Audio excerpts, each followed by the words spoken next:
स्वर खोजने वाले तलातल तोड़ता जा, कदम जिस पर पड़े तेरे सतह वह छोड़ता जा। नई झंकार की दुनिया खत्म होती कहां पर, वही कुछ जानता सीमा नहीं जो मानता है। वहां क्या है कि फव्वारे जहां से छूटते, जरा सी नम हुई मिट्टी के अंकुर फूटते।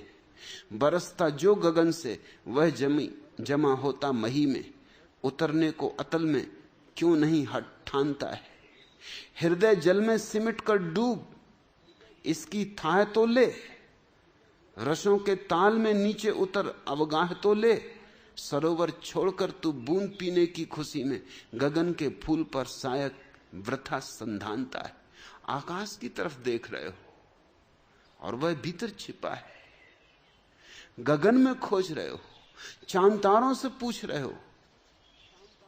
अरे अपने से पूछो, उत्तर आएगा तो तुम्हारे अंतर से आएगा, अंतरतम से आएगा।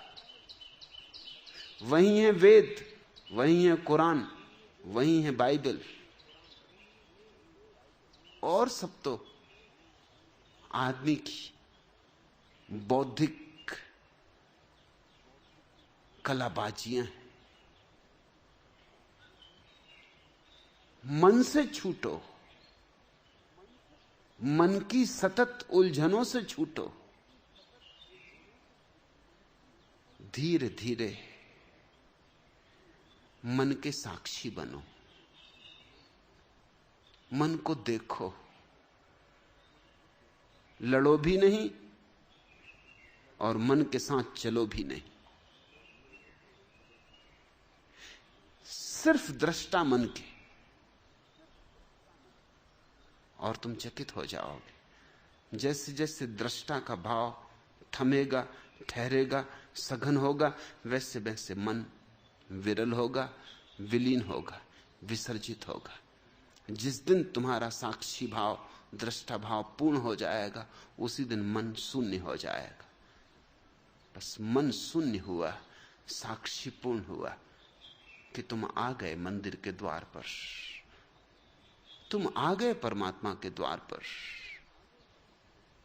वही तुम्हें पुकार दे देगा, वही तुम्हें आलिंगन में ले लेगा।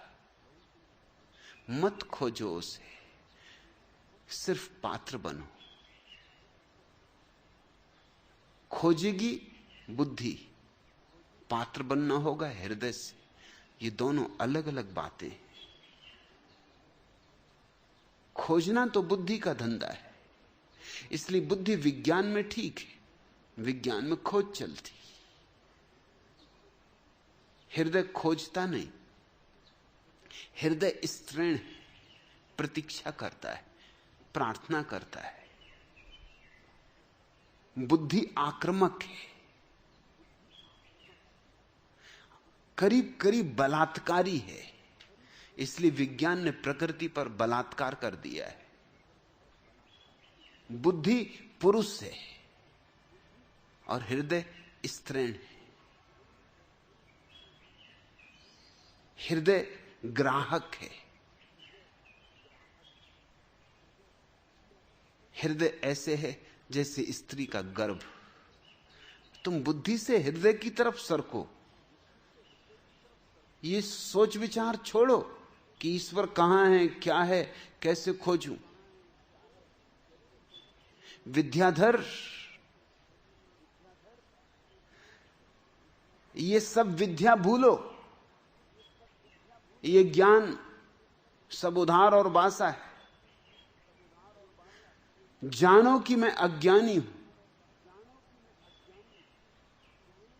जानो कि मैं कुछ भी नहीं जानता हूं, तो बुद्धि से छुटकारा हो जाएगा। छोटे बच्चे की भांति निर्दोष बनो और सर को हृदय की तरफ, ताकि तुम आश्चर्य से भर जाओ, ताकि तुम चारों तरफ ये जो सौंदर्य है प्रकृति का, इसे देखकर अवाक हो जाओ, ताकि तुम्हारे भीतर संगीत उठे, नृत्य उठे, गीत उठे, ताकि तुम्हारे भीतर गुलाल उड़े, रंग उड़े, ताकि तुम्हारे भीतर उत्सव शुरू हो। उसी उत्सव में, उसी वसंत के क्षण में परमात्मा का आगमन होता है। साक्षी बनो और पूछो कि मैं कौन। और मुझसे मत पूछो, ये तुम्हें पूछना है अपने से ही, क्योंकि मैं जो भी उत्तर दूंगा वो तुम्हारे भीतर ज्ञान बन जाएगा, वो बुद्धि का हिस्सा हो जाएगा, स्मृति में सजो के तुम उससे रख लोगे। मेरा उत्तर काम नहीं आएगा। पूछना है अपने से। एक छोटा सा ध्यान ही करो, जब भी समय मिल जाए शांत बैठकर एक ही प्रश्न अपने भीतर पूछो, मैं कौन। पहले शब्दों में पूछो कि मैं कौन, फिर धीरे धीरे शब्द छोड़ दो और सिर्फ भाव रह जाए भीतर कि मैं कौन। एक प्रश्नवाचक अवस्था रह जाए कि मैं कौन। जब तक शब्दों में पूछोगे बुद्धि सक्रिय रहेगी, जब शब्द छोड़ दोगे सिर्फ भाव रह जाएगा कि मैं कौन, तो हृदय में प्रश्न उतर जाएगा और वहीं से उत्तर, वहीं से झरना फूटेगा और उसकी एक बूंद भी तुमने चख ली कि तुमने अमृत का स्वाद जाना। और वहीं से तुम पात्र बनोगे, वहीं से, केवल वहीं से। जब भी किसी ने जाना है तो जाना है। हां, पंडित बनना हो तो बात और। पंडित बनना तो बड़ा सस्ता है। तोते भी पंडित हो जाते हैं, सिवाय तोतों के पंडित और कौन होता।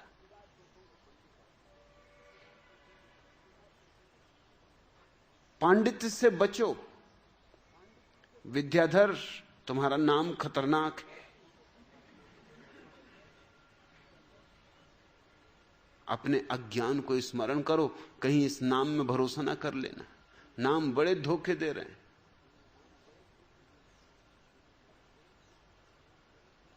हम तो सुंदर से सुंदर नाम दे देते हैं बच्चों को, और बच्चे उन पर भरोसा कर लेते, वही उनकी अकड़ बन जाती। वो ये मान के ही जीने लगते हैं कि शायद ऐसा ही है। अनाम पैदा होते हैं और एक नाम का लेबल चिपका देते, और स्वभावता नाम देंगे तो अच्छी देंगे। नाम देने में कोई कंजूसी करता है? प्यारे प्यारे नाम हम दे देते और फिर उन नामों पर भरोसा हो जाता है। फिर उन नामों के पीछे हम अटके रह जाते। जिन्होंने जाना है उन्होंने कहा है, दो चीजें ही आदमी को अटकाती, नाम और रूप। नाम भी झूठ, रूप भी झूठ। नाम मन में बैठ जाता है और रूप देह, शरीर है। तुम दोनों नहीं हो, न तुम नाम हो न तुम रूप हो। तुम अनाम हो, अरूप हो। और तुमने अगर अपने अनाम अरूप को अनुभव कर लिया तो वही तो परमात्मा का प्रथम अनुभव है।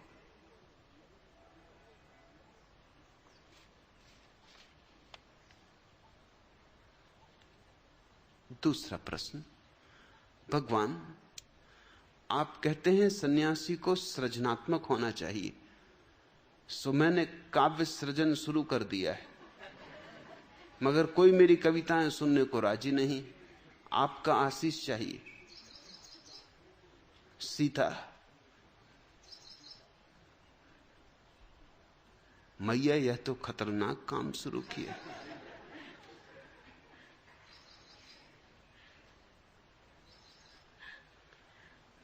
कुछ और सृजन करो, कुछ सृजन ऐसा करो कि जिसमें दूसरों पर हमला ना हो। ये कविता में तो आक्रमण, क्योंकि कविता का सृजन किया तो अब श्रोता चाहिए, मगर श्रोता को भी तो बेचारे को आत्मरक्षा का अधिकार।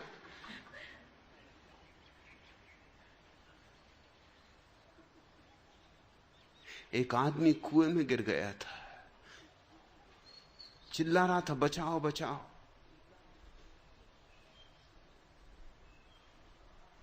और एक आदमी घाट पर ही खड़ा था कुएं का, नीचे झांक के देख रहा था, कुछ बोल नहीं रहा था। एक दूसरा आदमी आया, उसने कहा कि खड़े देख क्या रहे हो? अरे वो मर रहा है आदमी, उसको बचाते नहीं। उसने कहा वो खुद ही कूदा है। तो दूसरे ने पूछा कूदा क्यों? उसने कहा कि मैं कवि हूं, मैं उसको अपनी कविता सुना रहा था। वो एकदम कूद गया कुएं में, अब चिल्ला रहा बचाओ बचाओ। दूसरे ने कहा तुम फिक्र मत करो, मैं भी कवि हूं, मैं कुएं में जाके सुनाऊंगा। वो भी कूद पड़ा। उसने कहा मैं उसको वहीं कविता पाठ सुनाऊंगा। क्या फिक्र, अगर कुएं में कूद गया तो क्या चिंता है? अच्छा ये भाग भी नहीं सकता, जितना दिल होगा उतनी सुनाएंगे।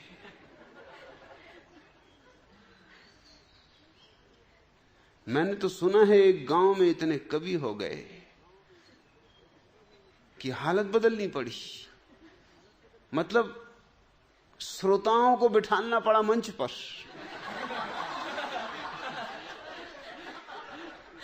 और कवि बैठे भवन में, और श्रोताओं को साल भेंट करनी पड़ी और गजरे पहनाने पड़े और 21-21 रुपया। अरे फूल नहीं तो पखुरी भेंट में देना पड़ी। और फिर भी द्वार दरवाजे बंद करके पहलवानों को खड़ा रखना पड़ा।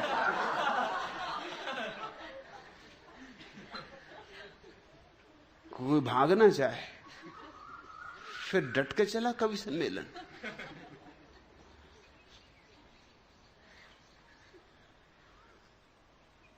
सृजन कुछ ऐसा करो कि किसी दूसरे का विध्वंस ना हो। अब अगर दूसरे सीता मैया कविता नहीं सुनना चाहते तो मैं कैसे आशीष दूं? तुम्हारी जितनी मौज हो उतनी कविता करो,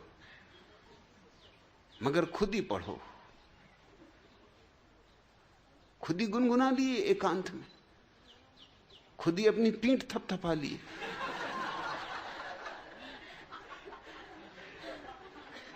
थोड़ा अहिंसात्मक भी तो होना ही चाहिए। प्लेटो ने, यूनान के बहुत बड़े विचारक ने कल्पना की है कि समाज कैसा होना चाहिए अपने प्रसिद्ध ग्रंथ रिपब्लिक में। उसमें उसने सबको प्रवेश दिया, कवियों को भर नहीं।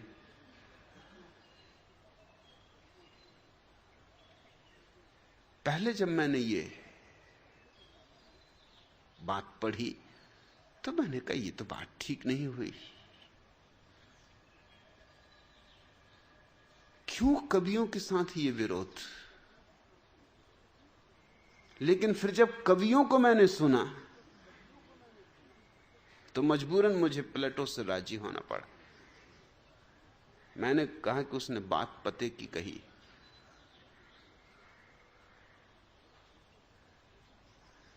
कविता में कोई हर्जा नहीं है, मगर 100 कवियों में एकाध कवि होता है, 99 बड़े खतरनाक लोग होते,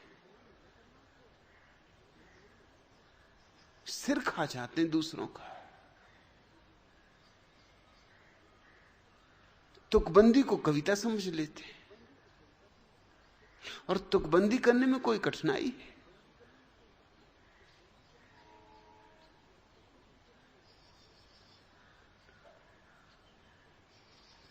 एक कवि के घर में एक चोर घुस गया रात। कवि ने तो चोर को पकड़ लिया, कहा कि बैठो।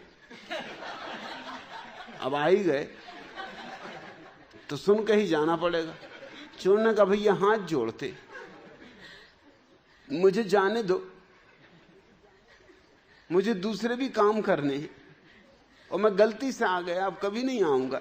मुझे क्या पता कि यहां कवि रहता है। वैसे भी कवियों के घर में रखा क्या है?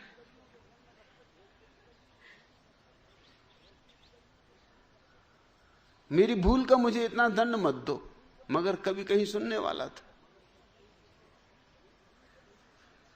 अगर उसने कहा कि कम से कम मुझे घर फोन तो कर देने दो, उस चोर ने कहा, उसने पुलिस स्टेशन फोन किया कि हेलो हेलो, मैं फला फला जगह से बोल रहा हूं, इस घर में चोर घुस आया है, फौरन पुलिस भेजिए। इंस्पेक्टर ने कहा अभी भेजते हैं, आप कौन हैं? उसने कहा कि मैं चोर हूं। इंस्पेक्टर हैरान हुआ, उसने कहा ये पहला मौका है जीवन में कि चोर फोन कर रहा। अरे उसने कहा ये मौका भी पहला है कि कभी के घर में फंस गया हूं, इससे तो हवालात बेहतर, ये रात भर में मार ही डालेगा। इसने तो इतनी बड़ी पोथी खोल ली है, द्वार दरवाजे बंद कर दिए, बहुत हाथ पैर जोड़े, गिड़गिड़ाया। तो कवि ने कहा अच्छी बात है, जा। उसने कहा कभी आऊंगा फुर्सत में, सुन लूंगा आपकी, मगर अभी मेरे धंधे का समय। मगर उसने कहा कुछ तो लेता जा। कवि ने कहा कुछ लेता जा, घर पढ़ लेना। तो उसने पूछा क्या क्या है इसमें? तो उसने कहा खंड काव्य है, महाकाव्य है, तुक्तक है, मुक्तक है। उसने कहा तुम मुक्तक ही दे दो।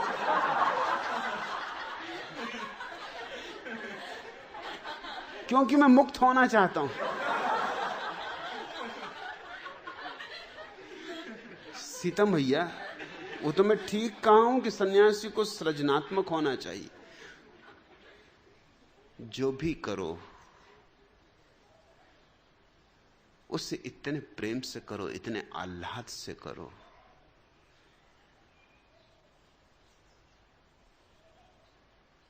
कि जैसे सारा जीवन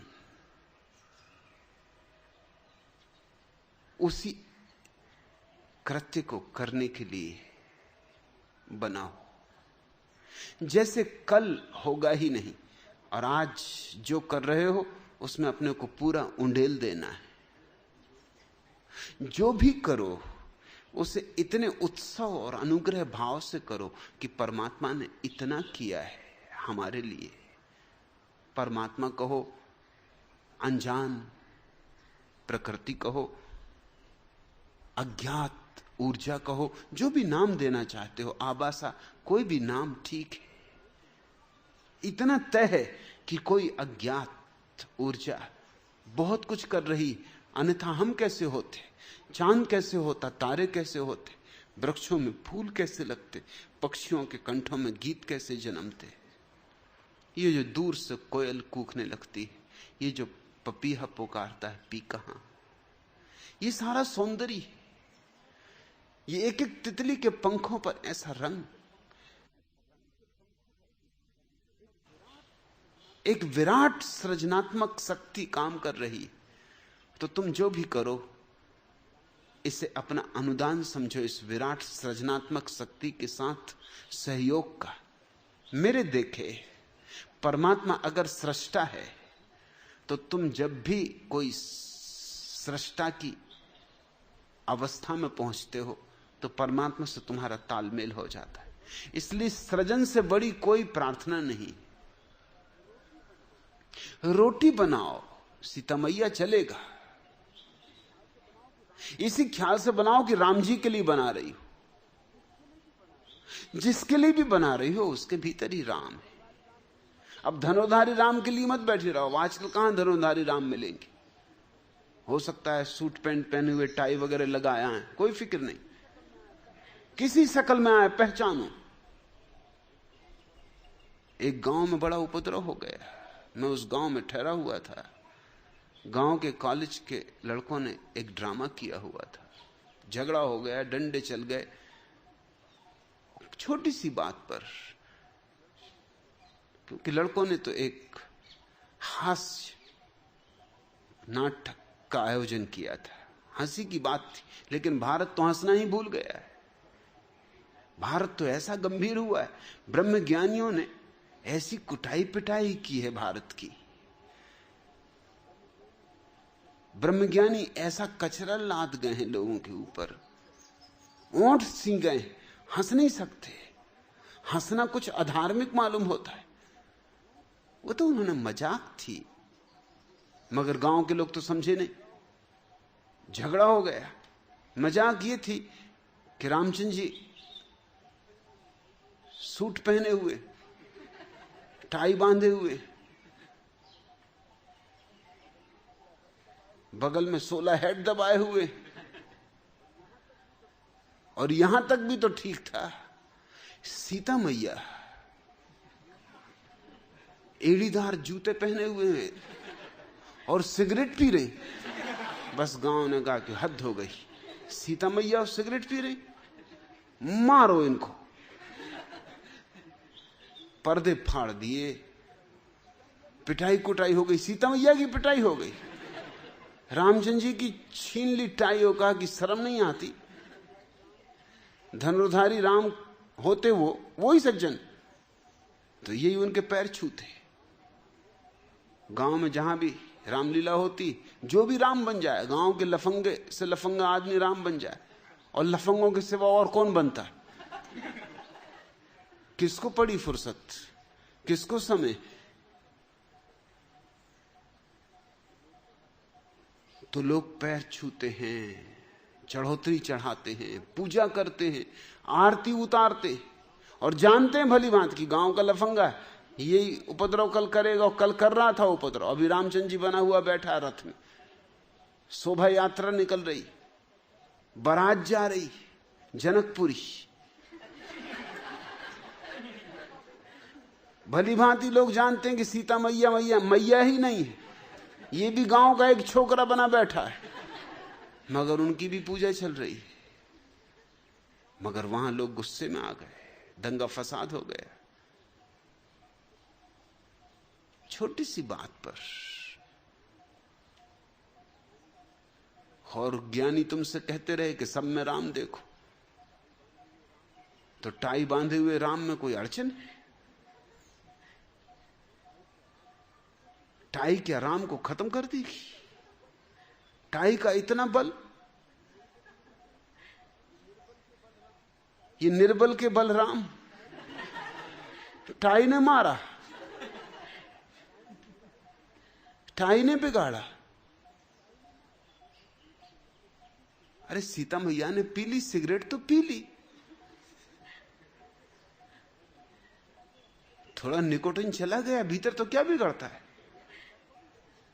कोई टिका थोड़ी रहता है, 24 घंटे में शरीर के बाहर हो जाता है। इतनी क्या अड़चन? मगर अड़चन हो गई, और एड़ी दार जूते, उस पर बहुत ऐतराज हो गया कि कैसी सीता मैया।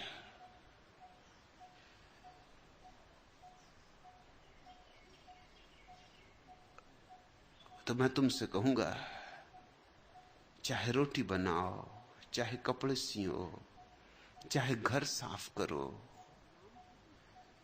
राम के लिए ही कर रही हो। कबीर से कोई पूछता था कि आप कपड़ा बुनते हैं, अब बुद्धत्व को पाकर अब तो बंद कर दें।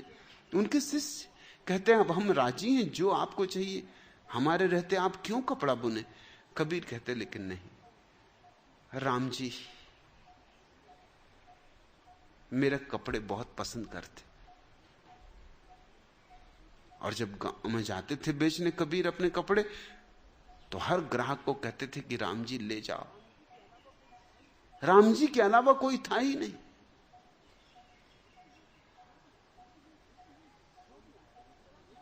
जो भी आया वही राम है, राम ही है और तो कुछ है नहीं। मुझे तो कबीर की इस बात में ज्यादा अर्थ, गरिमा और गौरव मालूम होता है, बजाय तुलसीदास की इस घटना में कि उनको जब कृष्ण के मंदिर में ले जाया गया, तो नाभादास ने अपने संस्मरणों में लिखा है कि तुलसीदास कृष्ण के मंदिर में झुके नहीं। कृष्ण को कैसे झुके? राम के भक्त। और यही तुलसीदास कहते हैं कि सारे जग में मैंने सीताराम को ही देखा,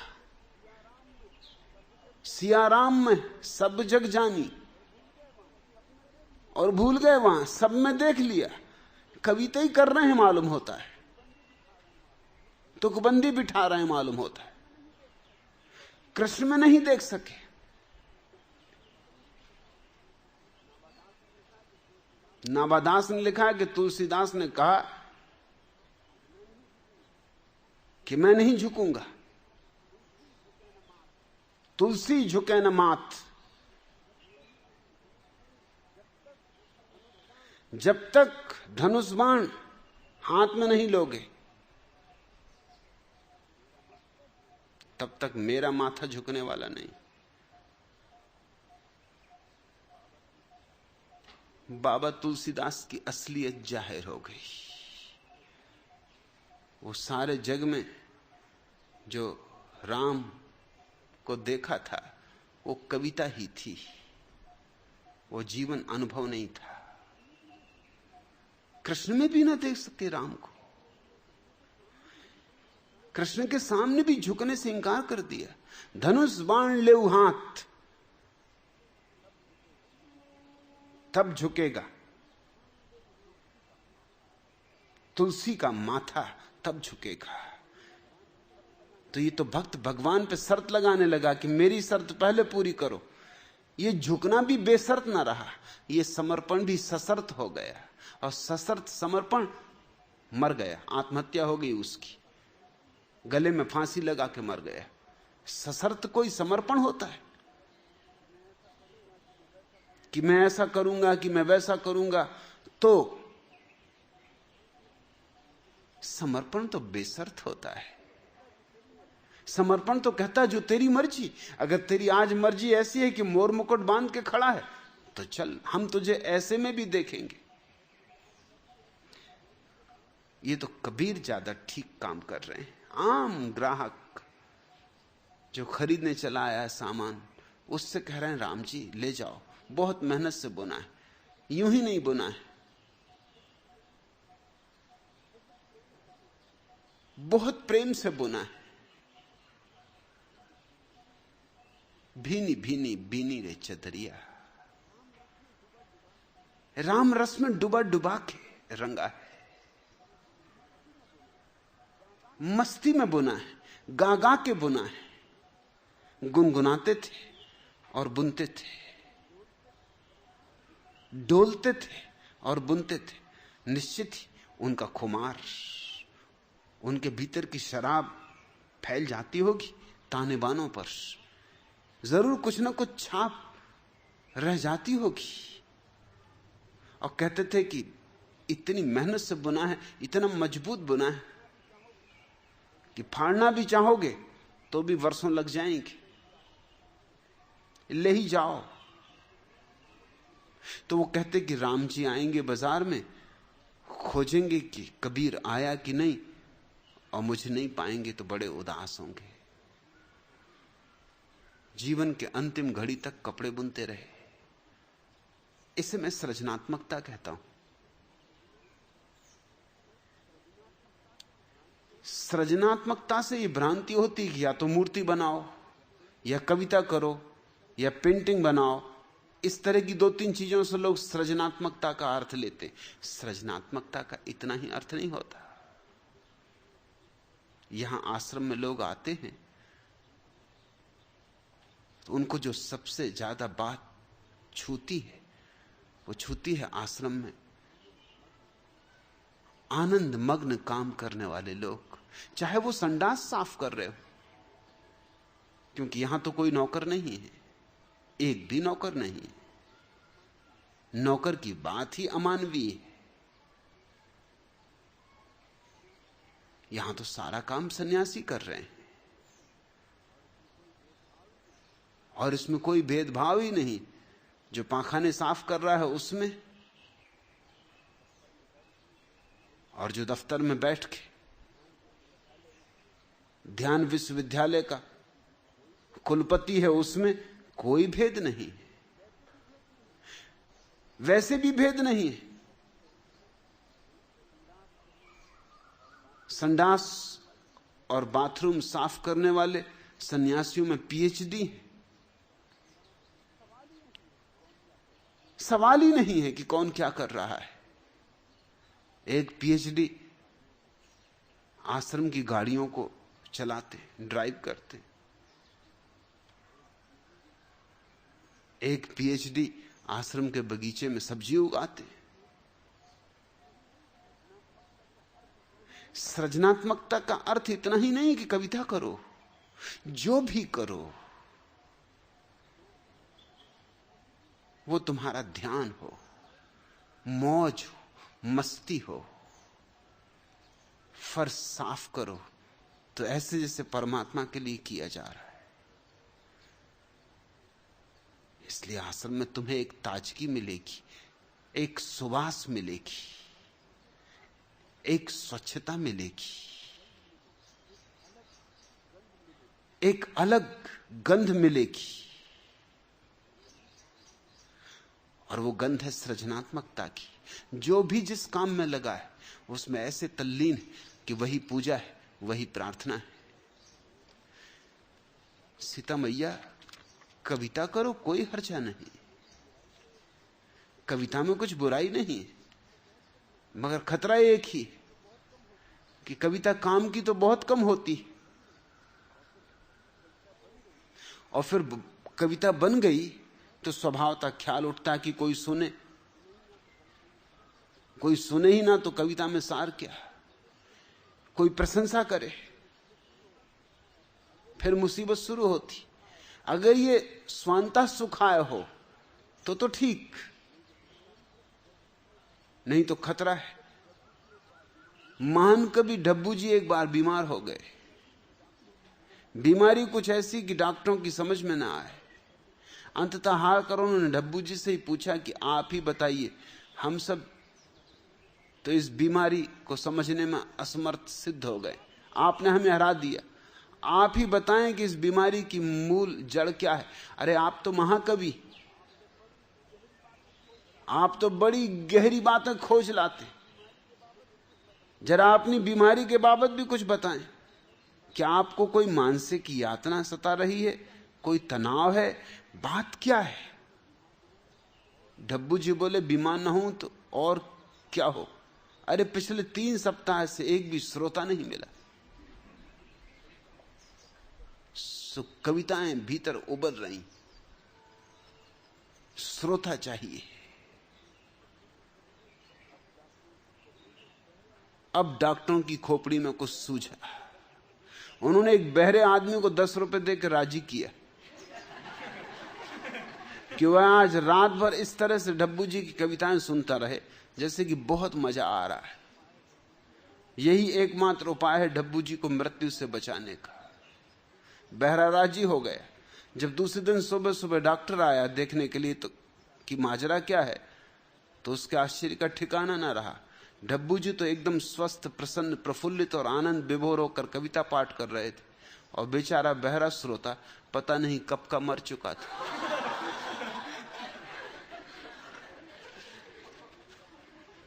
सीता मैया, तुम्हें मेरा आशीष, जी भर के कविता करो, मगर किसी को सुनाना मत।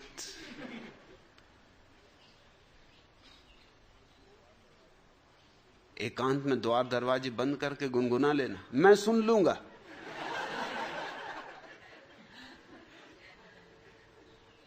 यही तो लाभ है। तस्वीर टांग ली, सुना दी, नहीं तो लॉकेट तुम्हारे पास है ही, बस लॉकेट को पकड़ा और सुना दी कविता।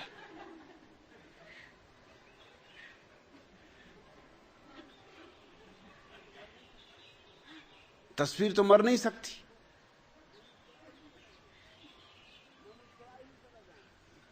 मैं मुस्कुराए ही चला जाऊंगा।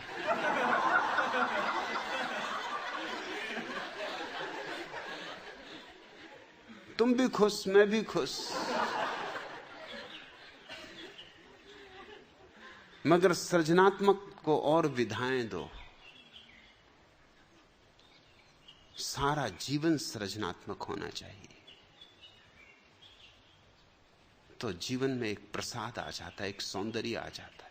उठो बैठो तो, चलो फिरो तो, बुद्ध चलते हैं तो काव्य है, कृष्ण बैठते हैं तो काव्य है, उठते हैं तो काव्य है, जीसस सूली पर भी लटके हैं तो भी एक प्रसाद है, और तुम सिंहासन पर भी बैठो तो भी प्रसाद नहीं होगा।